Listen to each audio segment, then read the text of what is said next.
Bienvenue sur Sexy Cars. Ah, désolé, je vous ai coupé l'image. Ne vous inquiétez pas, en fin de vidéo, je vous mettrai le reste du rush. Alors comme promis, cette vidéo va vous parler du mode Drift ou Drift Mode depuis le Commander de Enhance Auto. Vous savez, le mode track sur les performances, vous allez pouvoir avoir une partie de ces fonctionnalités-là sur votre modèle propulsion ou sur votre dual motor. Alors bien sûr, ce mode est à utiliser avec parcimonie. Ne l'utilisez pas sur les voies publiques. Il faudra que vous trouviez un terrain privé ou une piste dédiée à cet effet. Donc pas de commentaires sur la question de la sécurité, je vous aurais prévenu. Alors ceux qui découvrent cette chaîne ou qui n'ont pas vu la première vidéo, je vous mets ici la vidéo concernant les sexy buttons et également en description je vous mettrai la vidéo qui traite des nouveautés de l'application qui va vous permettre non seulement d'avoir l'autopilote en continu mais aussi surtout le mode drift, c'est la vidéo qui nous intéresse aujourd'hui. Alors tout d'abord, pour rentrer dans ce mode drift, il ne faut pas l'activer via le Commander comme c'est le cas pour l'autopilote en continu. Non, le mode drift s'activera à l'aide d'une pression sur un des sexy buttons. Donc il faut absolument avoir un sexy buttons. Donc pour pouvoir avoir cette fonctionnalité, c'est simple. On va dans l'application, on clique sur buttons. Et là vous avez les deux boutons que j'ai dans la voiture pour le moment. J'appuie sur le bouton 1. Et vous avez ici, je l'ai déjà pré-renseigné, alors on va l'effacer et pour vous montrer ce que ça fait. Voilà, là j'ai effacé. J'ai aucune fonctionnalité affiliée, affectée à mon bouton. Je fais Single Press Action. Je vais tout en bas, je vais sur Contrôle de traction.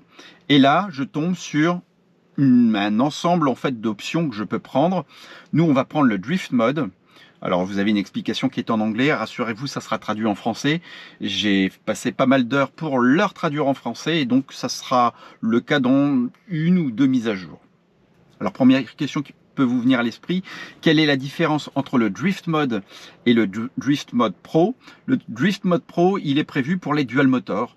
Donc, pour désactiver le moteur avant, par exemple, et ainsi avoir l'effet d'une propulsion. Donc moi, comme j'ai qu'une propulsion, donc je ne m'intéresse qu'au Drift Mode tout simple. Et je sauve l'action ici, j'accepte. Alors, tous les textes qui sont dedans, ça seront encore une fois traduits en français. Je les passe, mais je vous les explique. Donc là, j'ai affecté un mode Drift sur mon bouton. C'est-à-dire quand je vais appuyer sur mon bouton, je ne sais pas si vous le voyez ici derrière le volant, quand je vais appuyer une fois dessus, le mode Drift va s'activer.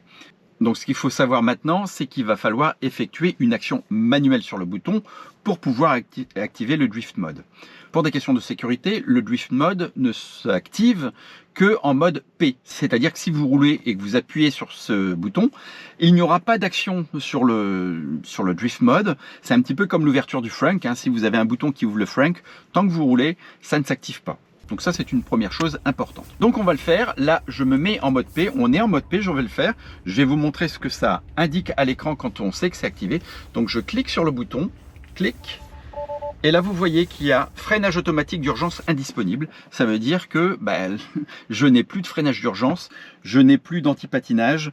En fait, tout a été désactivé et maintenant, je vais pouvoir faire mes drifts. Pour pouvoir désengager le Drift Mode, il y a deux méthodes. La première méthode, je vous la montre là aussi. Vous allez dans, ici, la voiture. Vous allez dans Sécurité et vous enlevez votre pied du frein, bien sûr. Vous faites couper l'alimentation. Voilà, je coupe l'alimentation. L'écran s'éteint. Vous attendez 5 secondes. Donc là, ça fait 5 secondes. Je rappuie sur le frein. L'écran se rallume. Et là, je n'ai plus le message d'erreur qui s'affiche. Ça veut dire que je ne suis plus en Drift Mode. Pour le réactiver, il faudra que je réengage ici le bouton en mode P. Donc, je suis toujours en mode P, je réactive. Et là, vous voyez que la fonction a été mise en service. La deuxième méthode, je vais vous la montrer ici. Alors, je vais sortir de la voiture. La deuxième méthode, c'est de sortir de la voiture, la refermer et de re-rentrer. Ça aura le même effet, c'est-à-dire que vous éteignez l'écran.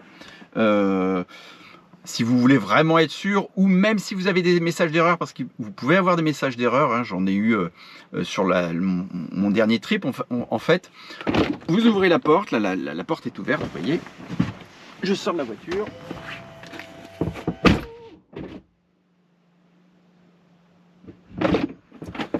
Voilà. Je tape mes pieds parce qu'il y a de la neige. Oh, on va couper la musique.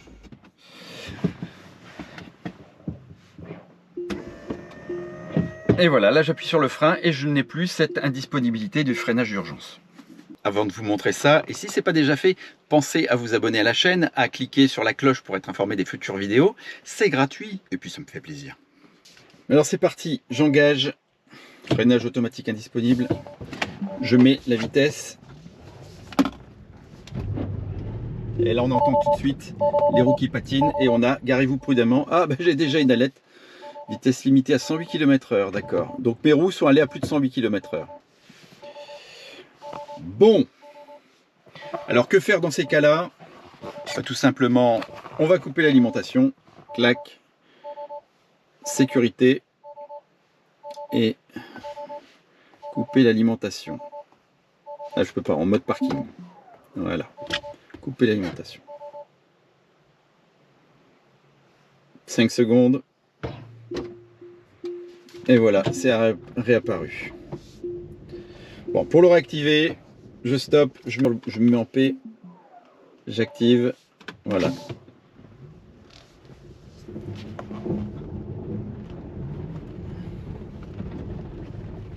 C'est peut-être parce que j'avais pas la ceinture, effectivement.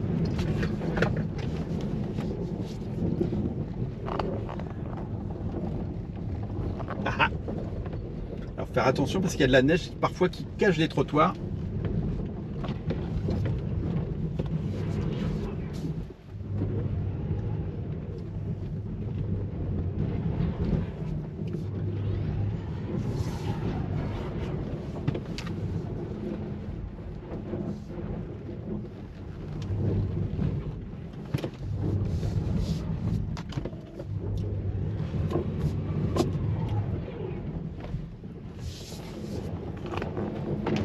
Je vous montre comment tournent les roues.